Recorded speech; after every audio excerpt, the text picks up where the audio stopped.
Шымкент қаласы Қазығұрт ауданының тұрғыны Асыл жеңешеміз Ахметова Гүлнұр Абдақызын 43 жасқа толған туған күнімен шын жүректен құттықтаймыз. Сізге әрқашанда зор денсаулық, ұзақ жас өмірдің, ұрпақтың қызығын көре беруді тілейміз. Нәзіктік бойыңызға жарасқандай, бикештер өзіңізбен таласқандай, келбетпен жан сұлулық қатар келіп, тәңірім барын сала қарасқандай.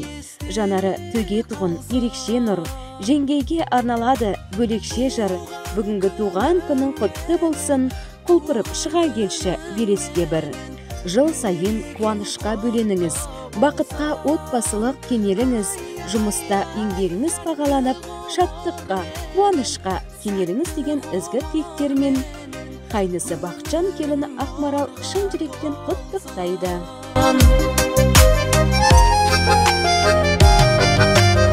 Асықпай аса, тек алға баса, мәнді де сәнді бір ғасыр жаса, тұрған шаға